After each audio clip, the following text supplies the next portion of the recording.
Welcome to Live Daf, your online Daf Yomi Shiur. Shalom, welcome back to today's Daf Yomi Shabbos Daf Chavav One Chafei Amud Beis, 4 lines from the bottom. Says the Gemara, Tanya, we learned in the Brayse, Reb Shimon ben Elazar Omer, Ein madlikin b'tzari. We may not light a lamp that contains this tsari oil, which was a fragrant oil. This was the sap that came tsari hanoite from atzi haktaf. This was something that was part of the Ketores. And the Aruch points out this is the shemen afarsamoin mentioned in the Gemara brachos, which required a unique bracha. According to Rabbi Yehuda, the bracha was ber shemen artzenu, since this afarsamoin was unique to Eretz Yisrael. The Gemara concluded there that the bracha that we are meant to say is ber shemen orev, a sweet smelling oil. So this oil emits a fragrance. Therefore, says the Gemara, that is exactly the reason why we shouldn't light with this oil. And madlikin b'tzari, says the Gemara, my time, what is the reason for this? Because it exudes a very sweet and a pleasant smell. Gzeira, there's a concern, perhaps the person will be drawn to this pleasant odor and will come to draw from the oil within the lamp to use it for his own personal use. Now, what's wrong with doing that on Shabbos? So Rashi points out, it brings the Gemara and Beya, that tells us that if one adds oil to a flame on Shabbos, or draws out some of the oil from the lamp, so he adds some oil to the lamp or draws some out of the lamp, that is considered to be a malacha. The Gemara says adding oil to the lamp, a burning lamp, he adds a little bit more supply of oil, that is considered to be the malacha of mavir. It's as though he's lighting the flame. And Taisus explains there, because when one adds to the supply of oil, he's actually adding to the power of this flame. So he's giving a little more. He's adding to the fire. He's lighting. He's doing a malacha of maver. Saying when he removes some of the oil supply, it's as though he's putting out the fire. He's somewhat dimming, to a small extent, the flame. So that's a malacha. Therefore, says the Gemara, don't use this shemen where a person might be enticed to go draw some of it out of the lamp, and that is a malacha. Once again, Amarabba, why? Because it exudes a very sweet smell. There's a concern that he might go ahead and draw out some of the supply, which is a malacha on Shabbos. So, shemen with this sap, this shemen afarsamoin, cannot be used as a fuel inside a lamp on Shabbos. Amalei Abaye. So Abaye challenged his Rabbi. He said, "Why do you have to come to this special, unique reason of Gzeira Shami Stapik? I have a more simpler approach. Lema Mar. Why don't you say something more simple? V'pnei off, because this shemen, this sap, has a tendency to get to spray and to splatter, and since it's flammable, it might actually put the house on fire." And this is something which applies even during the weekdays. So it's not strictly a Shabbos concern that he might go ahead and draw some of it out of the lamp and do a malacha, but this is something which is a concern which is prevalent throughout the week. Off, because it might splatter and set the house on fire. Says Gemara, indeed, this reason of Shema Yistapik Mimenu was in addition to the basic concern of the danger involved. The first reason is off, because it splatters and it will fly you over to the kaisli habayis, to the walls of the home, and might set it on fire. And an additional reason, perhaps if the first reason is not applicable, let's say it's an open area where there's no concern about, no safety concern, even so there's the additional halacha concern, that you might go ahead and draw some of this out, and this is a malacha on Shabbos. Taisus adds that the Gemara soon will come up with another reason that this saraf, this oil, this sap, it doesn't really produce such a successful flame. It is not nimshach achar psil. It doesn't get properly drawn to the and absorbed into the wick. So we actually have 3 reasons to disallow the use of this oil, of this tsari oil. Continues the Gemara, Ahi Chamsa, there was this mother-in-law, the hava sniha la kalsa. She very much disliked her daughter-in-law. Amrullah, so she told the daughter-in-law, Zil, go ikshit, go adorn yourself, go smear on yourself, and mishcha dafarsima. Go use this mishcha dafarsima, which is the tsari you mentioned, and smear it on yourself. Anoint yourself with this oil. Azla, so she went ikshit, and she anointed herself with this oil. Ki asas, when she returned, Amrullah, so the mother-in-law gave her advice. She said, Zil itli shraga, go light a candle. Azla itli shraga, indeed she followed the order. She lit the candle in pach vanura, and the fire caught on to this oil, which is apparently flammable, and vachalta, and it harmed her. Continues the Gemara, umidala sa'aretz hishe nevazaradner. So this is a pasuk describing after the Churban Bayis Rishon. So nevazaradner left over some poor remnants of Yidden in Eretz Yisrael to perform some service for the king. Umidala sa'aretz, from the poor remnants of Eretz Yisrael, Hishon was a Radnon Rav Tabacham. He was the Rav Tabacham, the head executioner. So he left some Yidden over to do work. Lekarmim u'leyoyvim. This was their job. Says the Gemara, what does lekarmim mean? Karmim etani Rav Yosef elo malakti afarsiman. So karmim, in this context, means they gathered. They were in charge of gathering. What did they gather?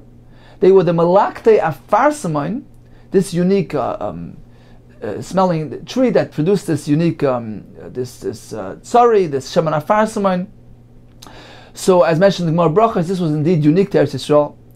So they would collect this afarsiman, and the way they took the oil out, they peeled off some of the bark, I believe, and they somehow extracted some of the oil from this afarsiman wood. So they collected it from En Gedi v'ad Ramasa. That's where the afarsiman tree were located. So this was their job. What is yoigvim mean? Says the Gemara, yoigvim elu tzayadei chalaza, and they trapped this special chalazin snail, which contained this very unique colored dye, which was actually used for the tcheles for tzitzis. So they would collect the snails all along the shore from Sulam Yishal Tzur, from the mountain passes of Tzur, at Haifa until the city of Haifa. So all along the shore from Tzur to Haifa, they would collect the snails that would come out of the ocean. So this was their job, and Rashi explains they did it in order to provide the dye for the king's garments, for the royal garments. So the Chasam Sofer actually points out that why didn't the Gemara simply interpret the words of the pasuk of the kermim u'leyoyvim simply to mean kermim like a lashon of kerem, a vineyard, or leyoyvim to mean yoikvim, because sometimes gimel and kuf they sound alike. So perhaps yoikvim means yoikvim, which is referring to the yekev, which is the wine press. So why not simply interpret the pasuk to mean that they were left over to be the kermim and the yoikvim, to tend to the vineyards and press the oil, to press the wine. Says the Chasam Sofer, because for that they didn't need the Yidden. It was obviously a specific, unique expertise that they needed these specific people for, who indeed had the experience as Jews to go ahead and do these types of work for the royal garments, to collect the chalazon, which was a job expertise which they were experienced with, since it was used for the tcheles. So that's why the Gemara chooses to interpret the words of the pasuk in the context of providing for the royal garments with the dye of the chilazon. And indeed the word yoigvim here is similar to yoikvim, to the wine pressers, because pressing out the chilazon and getting the dye out of the chilazon was indeed similar to the concept of pressing the grapes for wine. Okay, continues the Gemara. Tana Rabbanan, we learned in the Bryce. Ein madlikin betevel tami b'choil. One may not light a lamp which contains oil of tevel, which is tami. So tevel is the produce where the truma ma'aser was not yet separated, and one may not derive hana, pleasure, from consuming this tevel. One may not put it into his lamp. when it is tummy, and Rashi points out the Gemara mentions tummy, but kolshkein tar, certainly when it is tar, it may not be used in this fashion. So it cannot be used b'choil, vein tzorach leima b'Shabbos, and certainly on Shabbos, it cannot be put into the lamp and lit in that manner. Now the Mefarshim ask, why is it so simple on Shabbos? What's the vein tzorach leima b'Shabbos? The Gemara soon will give us a reason why tevel may not be consumed, and it's something which is all across the board. It's not specific to Chol or to Shabbos. So what is the meaning of the words of the Gemara that it can't be used b'Chol and certainly on Shabbos, which implies that on Shabbos there would be more of a reason to disallow it? And there's no the Mefarshim don't seem to resolve this question. Okay, so this is the first part of the Brisa, that tevel may not be used. Kayetzu be a similar halacha. One cannot use the neft, which was one of the byproducts of the pitch. So this was a unique type of neft. It was a white neft. It cannot be used as fuel in the lamp during an ordinary weekday and certainly on Shabbos. Okay, so we have two halachas, tevel and neft lavan. Both are not suitable to be used in a lamp whenever, whether b'chol or b'Shabbos. Explains the Gemara Bishleimi neft. We understand why neft lavan is not suitable. Neshu off, because it gets splattered and sprays and can set the home on fire, similar to the concern by the tzari mentioned earlier. So this applies to b'chol or b'Shabbos. Aval tevel tamei, my time. And what's wrong with using tevel? Says the Gemara, even tevel tamei may not be used as fuel in a lamp. On Makra, the pasuk says, the pasuk is speaking to Aaron HaKohen, I've given to you es mishmeres trumoisei, the watch of my trumois. Trumoisei is a lashon rabbim, and applies two types of trumois, as mentioned yesterday in Daf Chafei. Bishtei trumois hakasav medaber. The pasuk is alluding to two types of trumois. Achas truma tahira, whether a truma which is tar, which is meant to be eaten by Aaron HaKohen, or truma tmeya, which is given to him, and he can use it for putting in for fuel or for oil in the lamp. So this is something which he can also derive benefit from it. As we mentioned yesterday, we're not meant to give him truma tmeya for this purpose. We want to give him truma Torah, but if the kohen has truma and it happens to become tamei, he can still use it in this manner, enjoy it, have anah, derive benefit from it while burning it. Says the fact that the pasuk joins together these two types of truma, truma Torah and truma tmeya, in one context. We want to learn one from the other. As follows: Ma truma Torah, just as truma Torah, which is meant to be eaten by Aaron HaKohen, when does he eat it? From when on does he have the schus, the rights to consume it? Ein lecha ba el mashas harama ve'helach. He certainly only has the right to eat it once it had been separated from the tevel. Af truma tmeya, the same thing regarding truma tmeya, which is not, although it's not going to be eaten, it's going to be burnt. There's a mitzvah to burn it, but while he burns it, he can have anah. Says the Gemara that is only meant to take place. The kohen may only have anah from truma tmeya. Af truma tmeya ein lecha ba ella. Only once it was separated from the tevel may the kohen derive pleasure and benefit from it while consuming it. So Taisus points out that of course tevel is not one of those things that are asa b'anah. One may have anah from tevel here. He can sit on tevel. He can have all types of anah, but not hanah shel kiloi. Taisus points out that hanah shel kiloi, which means the hanah while destroying it, while it gets consumed, while expending the item. So that is what the Gemara here is referring to. That tevel cannot provide a person with hanah shel kilo. He cannot use it as fuel under his cooking pot, or as a fuel into his oil into his lamp, because that is hanah shel kilo. He's deriving benefit and hanah from the tevel while it's being expended and consumed and being destroyed. That is akin to eating it, and that can only take place mishas harama be'elach. The kohen can only derive this type of hanah from the truma once it had been separated and removed from the tevel. So that is the pshat in the isser of using tevel in a ner, whether during Bechol or during Shabbos, because one may not have a noshal kilui, one may not have a derived benefit while consuming the tevel, unless it was already truma and removed, separated from the tevel. So once again, we learn one from the other. The pasuk joins truma tahira with truma tmeya to teach us that we must connect it to, just as truma tahira, which is meant to be eaten, certainly can only be eaten after it's separated. All agree that tevel is asur ba'achila. There's no hava to imata tevel ba'achila. One eats tevel, it's the einish of misa. So we know that truma tahira will only be eaten once it's separated from the tevel. It's the same thing truma tmeya. Although it's not going to be eaten, it's going to be burnt. However, one can only have the anah b'shas burning it once it had been removed, separated from the tevel. And we conclude also the other way around, that just as truma tmeya, the anah during the burning of truma tmeya will only take place after it was separated from the tevel. Same thing with truma tahira.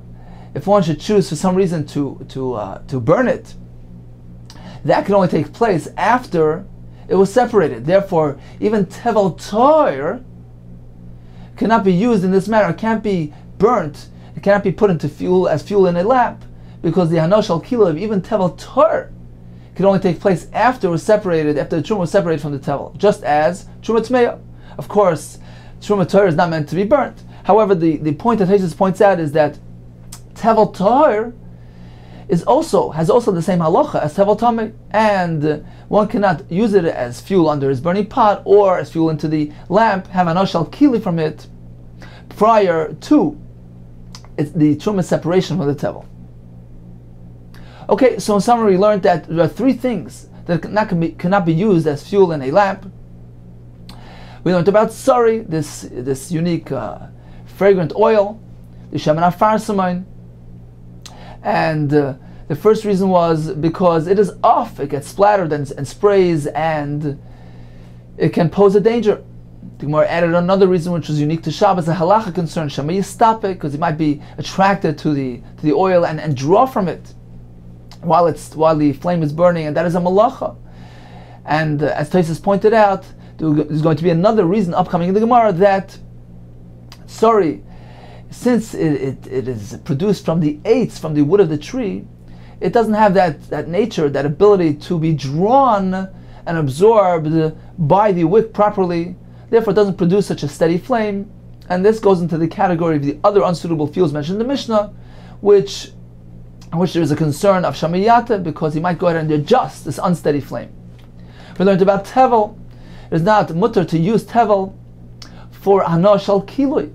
While consuming the tevel, he can't put it into the ner and have anah while the oil is being consumed, because this type of anah is only mutter mishas harama v'helach, only once the truma is separated, not while it's still tevel. And finally, we learned about neft lavan, this white type of byproduct of pitch, and the concern there is a danger concern that it might go ahead and splatter and spray and can set the house on fire. Therefore, it's not suitable during the weekdays as well as Shabbos. Continues the Gemara Gufa. We just learned of Shimon Lazo Eimer. Ein madlikin b'tzari. We don't use tsari in a lamp. V'chein of Shimon Lazo Eimer. Tsari einay elasraf. How do we produce this tsari, the sap? It is a sap. Ein elasraf. It is a type of sap which comes me'atzi haktaf, from this ktaf tree. And this was according to the Aruch, this is the shemen afarsamin mentioned earlier in the Gemara. Continues the Gemara of Shmuel Eimer. Kol yotzim and eitzim adlikim b'y. So Rabbi Shmuel adds something else to the list of unsuitable oils. We just mentioned tsari. The Gemara told us tsari comes from a ktaf, comes from this type of tree. And indeed, as Taisus explains, since it is produced directly from the tree, it doesn't have the ability to produce a healthy, steady flame, and therefore that is another reason why it's unsuitable. The Gemara proceed with giving us a list of various shittas that have their own idea of restrictions regarding oils and fuels. So we had the Mishnahs that discussed zephes and itron and neft and various types of oils. Here in the Brisa, we will have another list of shitas that will add some more restrictions, and will list us some oils that are not suitable because they don't have the ability to maintain a steady flame, a consistent flame, and indeed there's a concern that he'll go out and reach out and adjust the flame, Shemayata, which is a malacha on Shabbos. So once again, we began with the halacha of tsari, and the Gemara explained that it comes from the tree, and this indeed is the reason why it doesn't really get drawn properly after the wick, and it doesn't produce such a steady flame. Continues the Brisa with several other shittas. Rabbi Shmuel Leimer, Kala yoytzim min ha'etz, anything that's produced from a tree, ein madlikin bo. It's not suitable for adlaka. It's not suitable to be used as oil in the lamp. Now, what is he coming to add? He's coming to aser. He's coming to prohibit even itron. Itron was one of those oils in the second Mishnah, which was allowed, which was permitted according to the Tanakama. Shmuel disagrees with that. He says anything that's produced from an eitz that comes from the tree is not suitable. So not only tsari, but also itron. So he's coming to add another item on the unsuitable list. Shmuel ben Breiko Eimer, he adds another restriction. One cannot use only an oil, something which is extracted from a pri, something which is extracted from something which is picked off a tree, but not extracted directly from the tree itself, from the wood or the bark of the tree. Now, what is he coming to add? So Rashi explains he's coming to add not only the tsari and the itroin, but also the shemen dogim, the fish oil, since a fish is not a pri. So let's see another couple of shitas. At the end, we'll try to make a summary to clarify, to list all the shitas. So in the meantime, we added another shita which says that everything that comes from a pri is suitable, and he's coming to exclude the tsari, which is from the tree.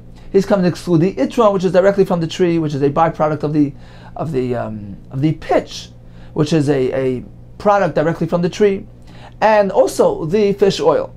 So according to him, it needs to be something that comes from a pri, which is a fruit or something picked off the tree, and oil extracted from that. Rabbi Tarfon Oimer, he's the most restrictive. According to Rabbi Tarfon, the only suitable oil is shemen zayis. Amad Rabbi Yochanan ben Nuri Raglov. Va'amar. Rabbi Yochanan ben Nuri heard the shita of Rabbi Tarfon.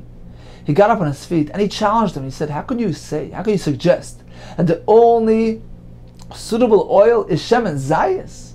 Okay, so if you have shemen zayis, you live in an area that produces olive oil, fine, you're okay. But ma yasu anshe Bavel, what should the people of Bavel do? She'ein lehem el shemen shom shemen. They only have access to sesame oil. What are they going to do on Shabbos? So there's actually a medrash which says that Rabbi Tarfon responded to this by saying, okay, but what should I do? The Torah favors olive oil. We find that the Torah specifically instructed us to use shemen zayis by the menorah. So that's what we're meant to use and nothing else. Now it's interesting, there's a difference of opinion. There are two approaches in how to explain Rabbi Tarfon's din. Rabbi Tarfon says we may only use shemen zayis. Tosfos, earlier on the Daf Chav Gimel and Divrei Maschil Mereish, seems to learn that Rabbi Tarfon's shita is based on the concept of shemayata. Rabbi Tarfon is concerned that all other oils don't really have the ability to properly produce a really successful steady flame, and therefore only shemen zayis, which indeed has the full-fledged ability to do that, may be used. So according to the Pshat Tosfos, Rabbi Tarfon is discussing the concept of lighting any type of lamp on Shabbos. He's not specifically speaking about the ner mitzvah of Shabbos. This is a halacha concern with regard to any lamp that is burning on Shabbos, that if it doesn't produce a steady flame when you use any other oil, then there's a concern of malacha shamayat. It might go out and reach it and adjust it. However, according to this medrash, it seems that Rabbi Tarfon is directing his words at the ner shel Shabbos, ner shel mitzvah specifically. that since we find that the Torah favors, was mechavev, the olive oil for the menorah, so apparently that's a mitzvah min hamufchar. That's the most preferred manner of doing a mitzvah, and it's the most suitable for Ner Shel Shabbos. So he's specifically speaking about the Ner Shel Mitzvah of Shabbos, and that is the discussion here in the Brisa. Apparently, according to this approach, Reb Tarfon will not disallow other oils when they are put into ordinary lamps, which are Ner Shel Mitzvah. Reb Tarfon specifically speaking about the Ner Shel Mitzvah, which requires a mitzvah min hamufchar, and the best, the most preferred manner, which is Shem Hazayis, that the Torah was mechavev, the Torah favors.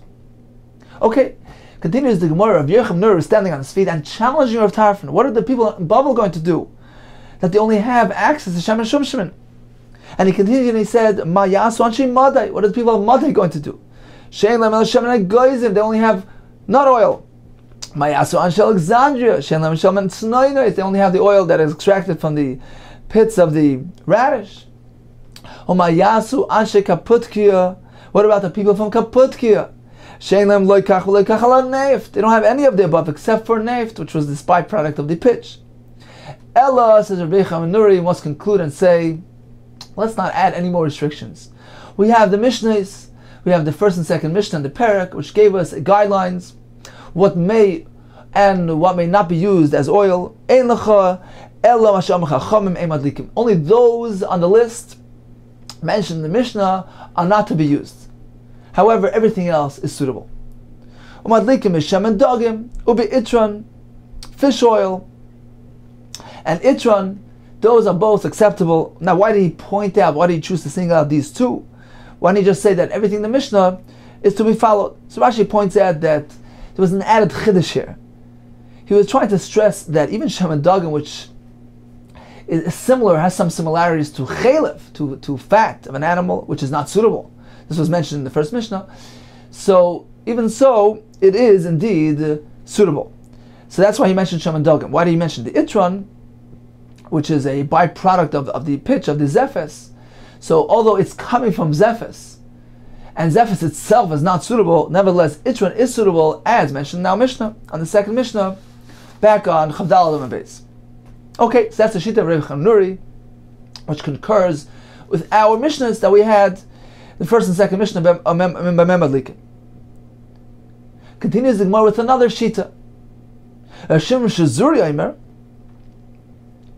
Madlikin b'shemen pakois ubeneft.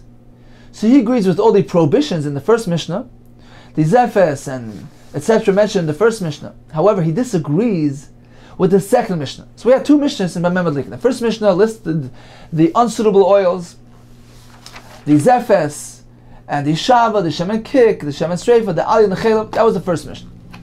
We had the second Mishnah on Chavdal Don Beis, which gave us a list of Chacham Matirim.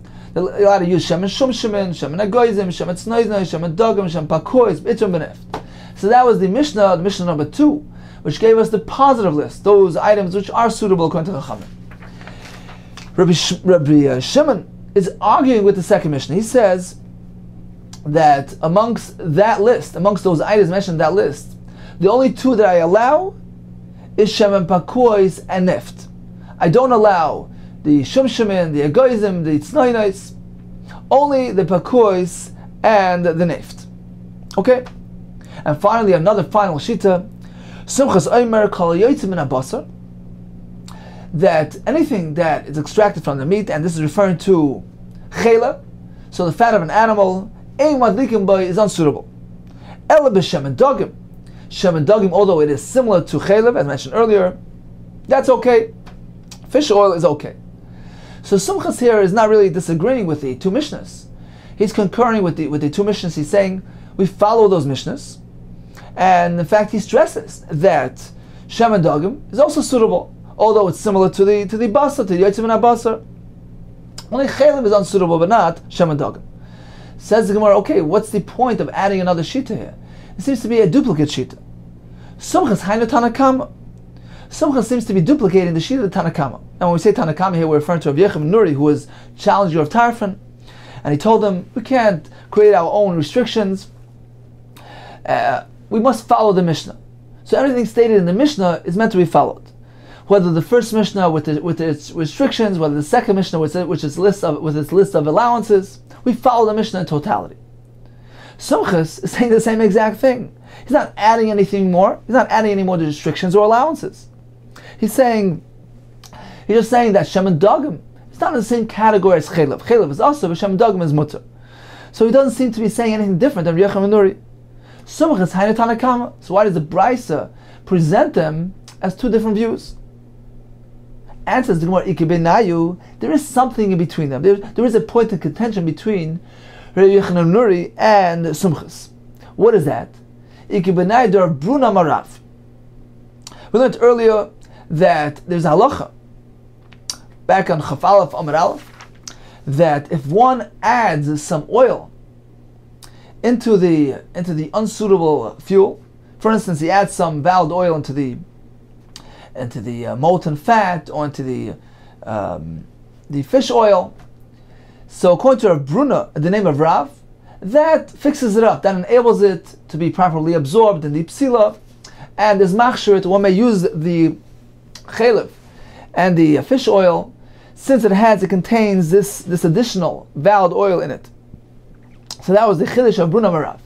Says the Gemara, this will be, or some part of this halacha will be the nafkamina. This will be the point of contention between Rabbi Yochanan Nuri and Sumchus. Rashi explains as follows. It appears, before we get to Rashi, it appears that chelev is more restrictive, is more stringent, is more unsuitable than the Shuman Dagim. Why is that? Because we find that in the first Mishnah, chelev is listed amongst those fuels that are not suitable. The Mishnah says v'loy b'chelev. In the second Mishnah, the Mishnah which gives us a list of suitable oils, the Mishnah says plainly, b'shem etznoin, b'shem and dagim. So when we use fish oil, apparently fish oil is better than chelev. If so, explains Rashi. Rav Huna Rav teaches us that if one adds oil into something which is not suitable, that is machshir, that is materit, that enables it to be properly absorbed, and one may use it since it has the oil. That will be the point of contention between the Rabbi Yochanan Nuri and Sumchus. Now, one of them will hold. We don't know which one, because the Gemara concludes with two more words. Let's just take a look inside again. There's no simon here. There's nothing to indicate which one of these will hold what.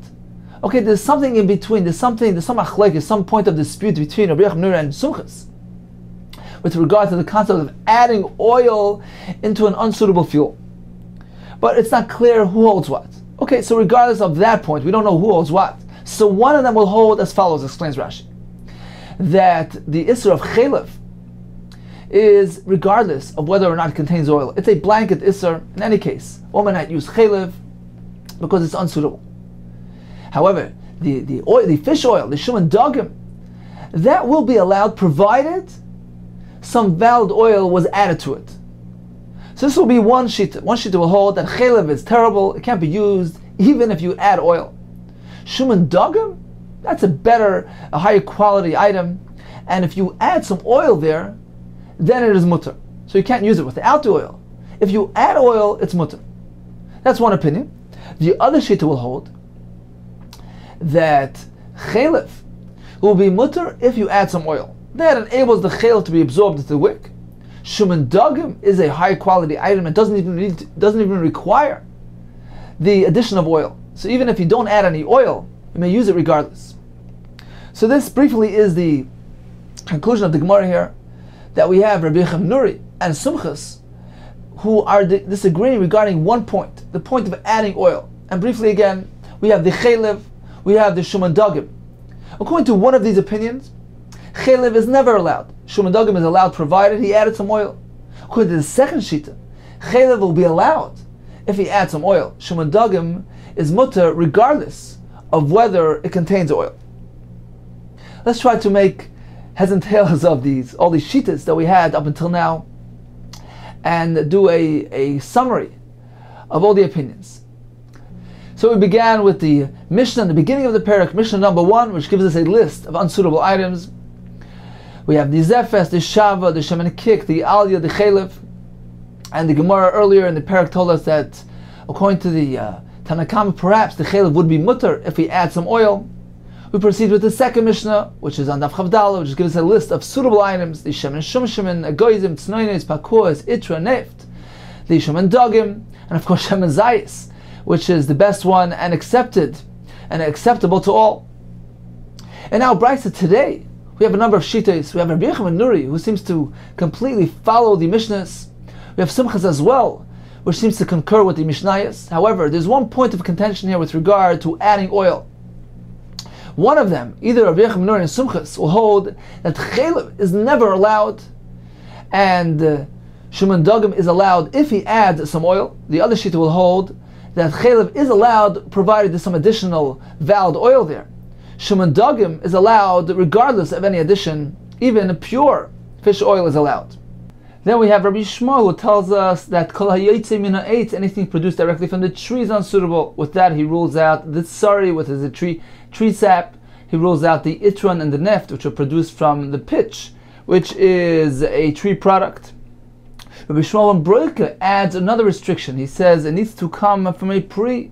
Only yotze min ha'pri is suitable. With that, he rules out the shemen dogim, the fish oil. We have Rabbi Shimon Shazuri, who tells us the only two items are the shemen pakuis and the neft. Those are the suitable items, oils for hadlaka. Finally, according to Rav Tarfon, who is the most restrictive of all, he says nothing, no oils are allowed except for shemen zayis. Continues the Gemara. Tani will into the Brisa. Reb Shimon Elazar Omer, Kol hayotze min ha'etz.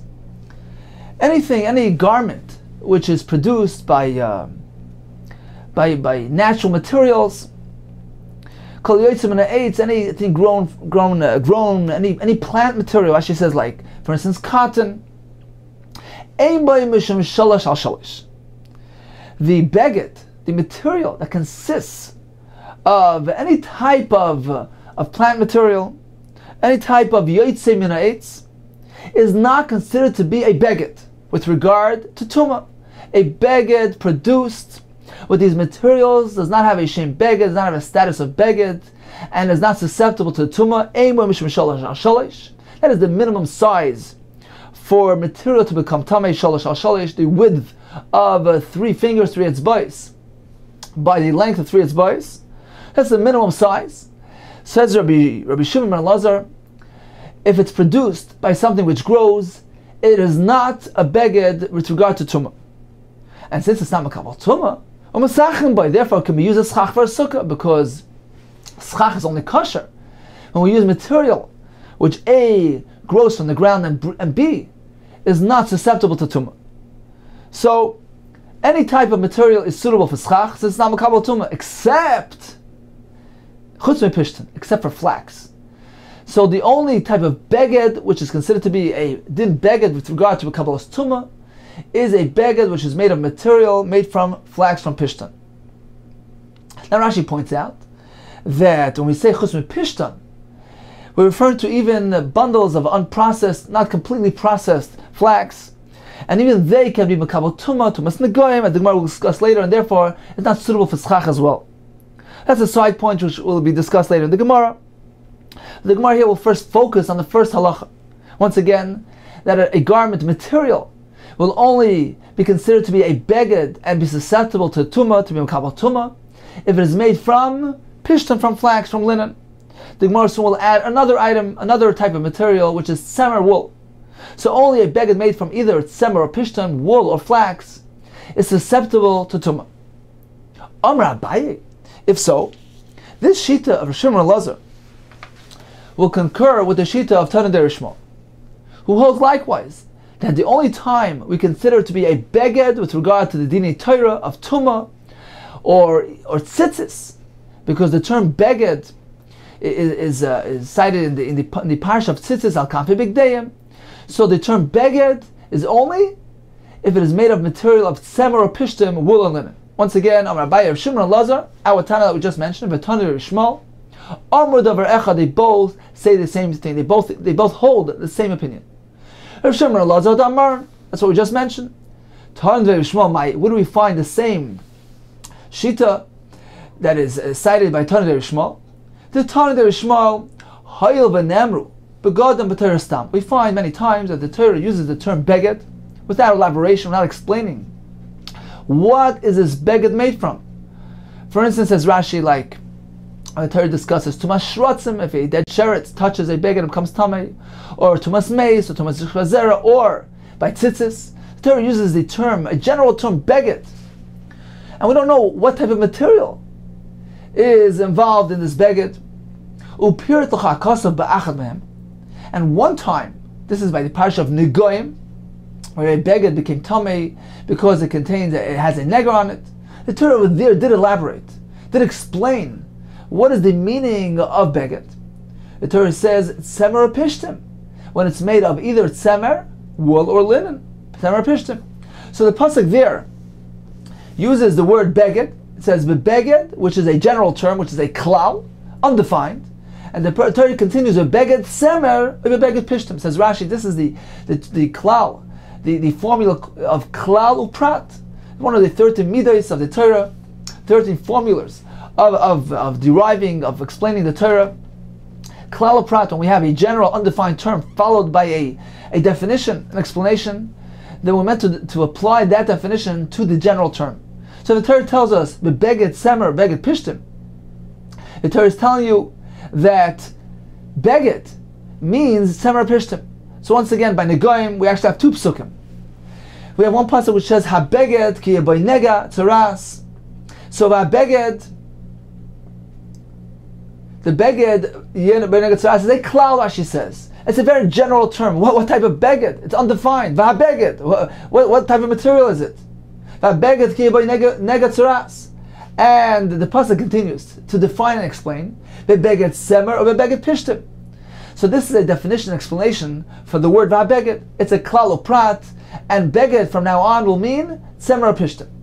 And then comes another pasuk, zoysteres neged tzaras, beged tzemer, beged pishtim. So twice we find in the parsha of Negoim where the Torah stipulates that it must consist of tzemer pishtim.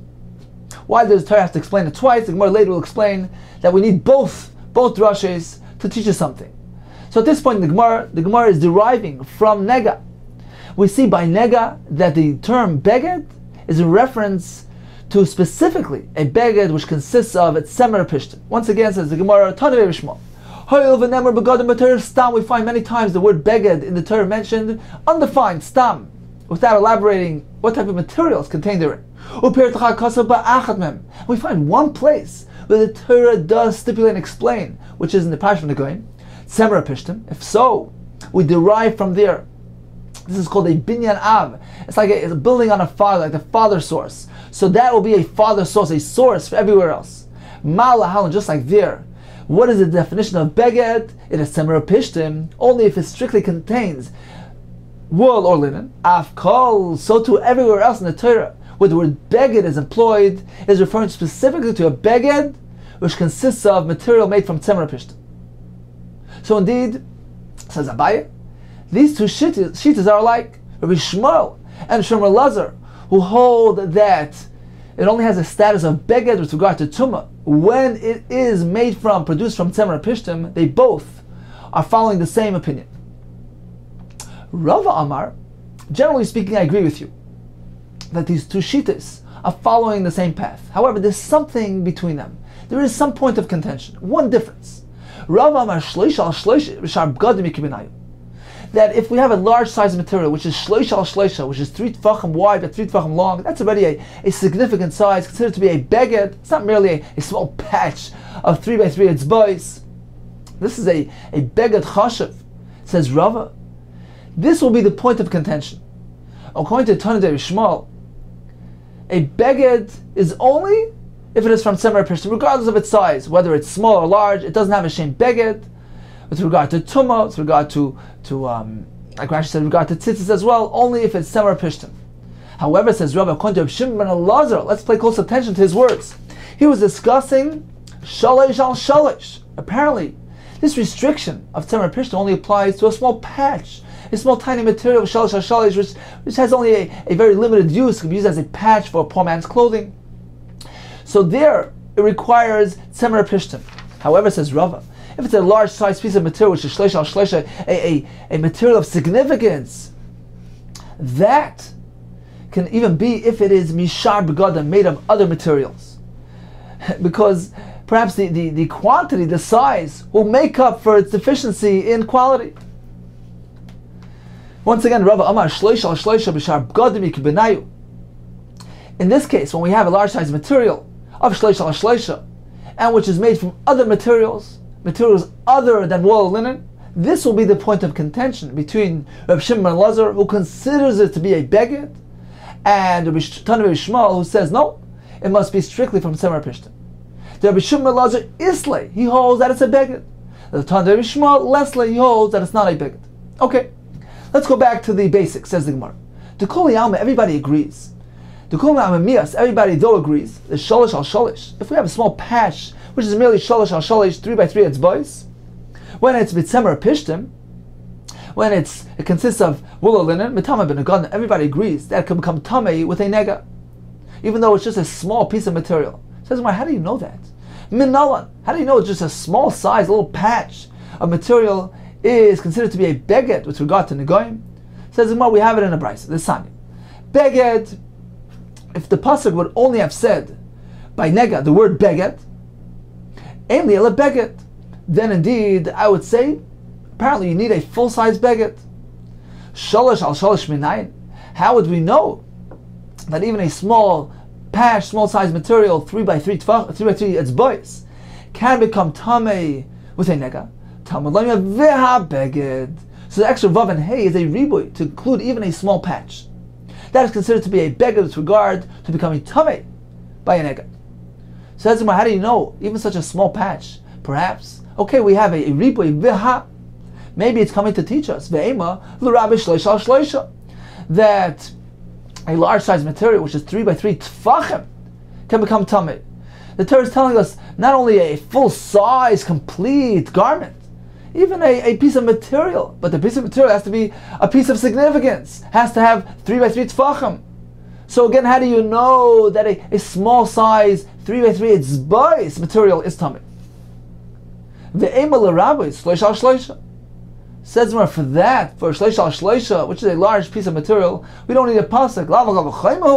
We can derive it simply from a kavachayma. What is the kavachayma? Hashta shesi ve'erev. We find the pasuk tells us that even the threads of the shesi ve'erev, the threads that are ready for weaving, the shesi is the vertical, ve'erev is the thread intended for the horizontal threads in the garments. Even threads which weren't yet formed into woven material, mitame, can accept tumas negoim. So if it hasn't yet been formed into material, it can become tamei. Certainly shleisha shleisha mebaye. Of course, if it's a full-fledged material which has a significant size of shleisha shleisha, of course it becomes tamei. So that can be derived simply from a kavachaymer, from the threads of shesiv eir. The Torah doesn't have to teach us that a piece of material 3x3 tfachim can become tamei. If so, the pasuk, which is including the words, the letters of vav and hey, viha, which is coming to include something beyond the basic. Apparently it's coming to include even a small patch, a small piece of material, 3x3 etzbos. Says the Gemara, ihachi. So if you have this kavachaymer from shesi ve'erev, why do you need a pasuk for the shalish al shalish as well? Let us derive that also from the kavachaymer, because if merely a strand of a piece of thread, a shesi ve'erev, which is not even a piece of material, can become tamei. Certainly a piece of material can become tamei, even though it's a small piece of material. Let that also be learned from the kavachaymer. Yachi, says the Gemara, if you propose a kavachaymer, shalosh shalosh nami leisa b'kavachaymer. So why do you need a pasuk for that? So once again, let's just backtrack and drop. We have the shesi ve'erev, which is stipulated in the pasuk, which becomes tamei, which are even threads. From there we learn a kavachaymer, that if that could become tamei with a nega, certainly a large size material, which is 3 tfachim by 3 tfachim. And the pasuk of viha beged is coming to add even a patch. Says the Gemara, the patch can also be learned from a kavachaymer, which is shesi ve'erev. Says the Gemara, elo or some agoris loy, no. A small patch cannot be learned from the kavachaymer. Shleisha, only a large size material, which is 3 by 3 tefachim, can be learned from a kal v'chomer. Why? Because the chazu, it's fit, it's suitable to be used. Ben la'ashir, ben la'aniyim, for rich people or for poor people. It's a piece of prominence, it's a piece of significance, it's a large size material. And since it has this multi-use capacity, certainly also kal v'chomer can be learned from kal v'chomer, from the threads of Shesiv Erev. So that we don't need, for that we don't need a pasuk. But shalosh al shalosh, since it only has a restrictive use, la'anim with the chazion, it's only suitable for poor people to be used as a patch, to be attached to another garment. So it's a very limited use capacity, and therefore it cannot be derived from a kal v'chomer. Once again, shalosh al shalosh, la'anim with the chazion, it's only suitable for poor people, la'ashim le'chazion, but not for wealthy people. La'aseh b'kal v'chomer, it can't be learned from the kal v'chomer, from the Shesiv Erev. And therefore, the Gemara concludes, we need a pasuk, time but the kasvei kra. So it's only because the Torah includes it and is marbe with the word of v'habeget, halei kasvei kra loy, but otherwise we would not know shalosh al shalosh. Halei kasvei kra, if not for the fact that the pasuk adds it and includes it with the letters of vav hey v'habeget loy kamrim kal v'chomer, we can't derive from a kal v'chomer. So in summary, we learned that Semer Repishtim is the materials of choice, of prominence for begadim, and therefore a beged which contains Semer Repishtim can become tamei. It can be used for the beged of tzitzis. And the pasuk teaches us by Negoim that even Shesiv Erev can become tamei, even threads. Processed threads can become tamei with Negoim. It's a Meferish pasuk. And the Shloisha al Shloisha, the material which has a large size of 3 by 3 tefachim, that is learned from the kal v'chomer, from the Shesiv Erev, because if it merely threads can become tamei, certainly a large size material. The small patch of shalosh al shalosh, it's bois, that we need a pasuk for, that is included in the ribo, a v'habeget, which has come to be marbe, even a patch of shalosh al shalosh, it's bois. Continues the Gemara with one more piece here. Ve'ema. So we have the pasuk of v'habeged, which comes to include something, says the Gemara. Perhaps we should apply it to other materials. Explains Rashi. Semer Pishtim doesn't need any ribui, because we will learn that if Shesiv Erev, which are merely threads, can become tamei, certainly a piece of material, whether it's 3 by 3 it's bois or 3 by 3 tefachim, it can be learned with kal v'chomer. The pasuk of v'habeged that is coming to include something in addition, perhaps it should be applied to other materials. Says the Gemara Makra, the pasuk tells us specifically, beged semer pishtim, only a beged that consists of semer pishtim, wool or linen, can become tamei. Beged semer pishtim in, only that, but nothing else. So you can't come and propose that we're going to include other materials. Says the Gemara, 1 second. Ve'ema. Ki imut, when is the Torah excluding other materials? That is only when it's a small piece. It's shalosh al shalosh, it's insignificant, has only restricted use, can be used as a patch for an ani. So since it's insignificant, so it's insignificant by its size, and it's insignificant due to its material, to its inferior material. It's other materials. It's not semer pishtim. So that the Torah has come to your mind.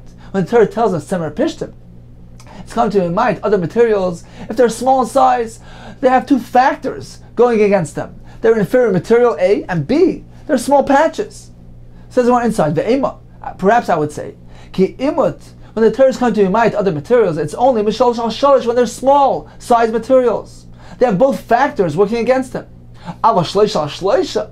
However, if you have a large size material which is 3 by 3 tefachim, so although it doesn't have the high grade material, it's not semer pishtim, which is a prominent type of material.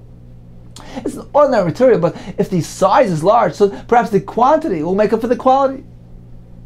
And that indeed can be included and learned from the riba of v'habeged.